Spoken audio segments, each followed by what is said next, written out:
Hello mga katambling! So for today's video, eto na naman po ako. Pupunta na naman ako ng Shinma para mag-disco, para mag-enjoy at higit sa lahat para meron tayong makilala at hopefully sana maging jowa natin. Charot! So ito nga pala si Arthur, friend ko. Usapan nga pala namin na magkikita kami dito sa Uncle Jan's and kasama rin namin dapat dyan si Mama Joy. Kaso nga lang nasa Dao siya. So ang gagawin namin dyan, pupunta na lang kami ng Dao para i-meet si Mama Joy. So ayan, nakasakay na po kami ng jeep. Papunta na po kaming Mabalacat niyan. Diretso na po sa Shinma 3. And tamang-tama naman po kasi kasama na rin po namin dyan si Mama Joy. Actually, itong video na to, matagal na po to. Nung June 5 pa po sana to. And ngayon ko lang talaga siya na-upload. Late upload lang po kasi sobrang haba ng mga videos dito. And nahihirapan po talaga ako mag-edit. Nakakatamad kasi. Charot!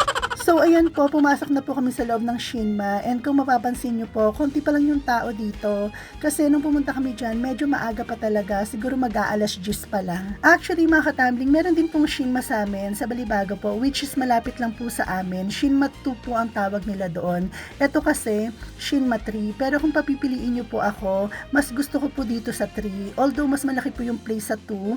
Pero kung gusto mo lang talagang mag-relax, mag-unwind at mag-enjoy talaga, dito ka na sa Shinma 3.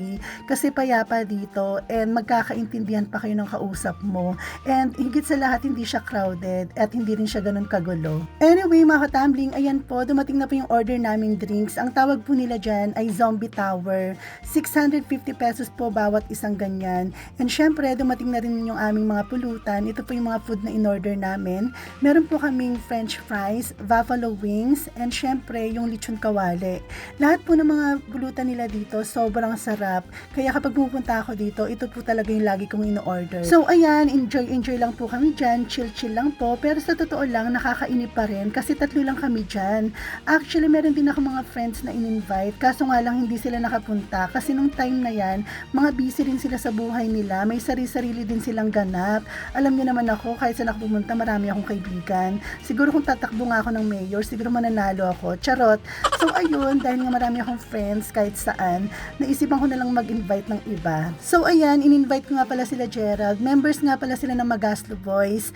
Actually, nung una, hindi nga sila naniniwala na nandito ako sa Shinma. Kasi akala nila nagbibiro ako. Nagpa-send pa nga sila sa akin ng picture at saka nagpa-record pa ng audio. Akala talaga nila bomba ako. By the way mga katambling, nagba-vlog din pala sila. Sabi ko nga sa inyo, diba, members po sila ng Magaslo Boys. Kung gusto nyo po silang i-follow nyo na po sila. Ilalagay ko na lang po dito sa screen yung kanilang Facebook page at yung personal profile account ni Gerald. Oo nga pala mga katambling, bukod sa kanila, meron pa akong ibang in-invite. Kaso nga lang hindi ko na pinapunta kasi sobrang demanding.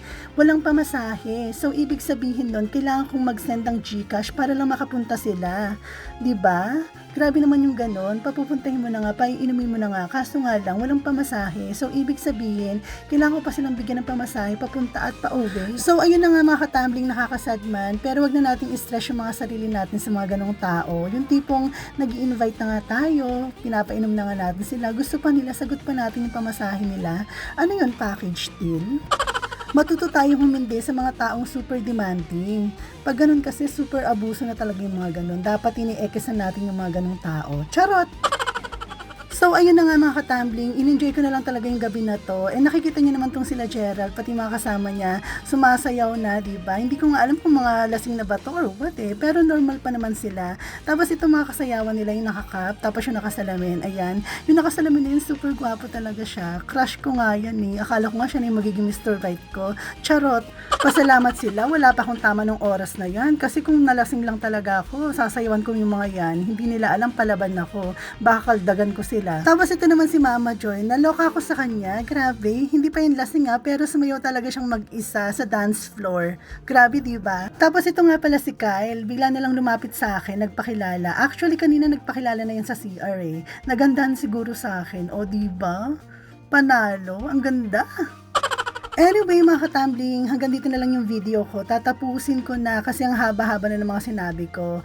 Bago nga pala kami umuwi, bumili muna kami dito ng ng lugaw. Hindi ko alam kung lugaw ba yun or what. Akala ko nga si Diwata eh. So ayun lamang mga katambling and maraming salamat sa panunood. Bye and enjoy! Kita-kits ulit!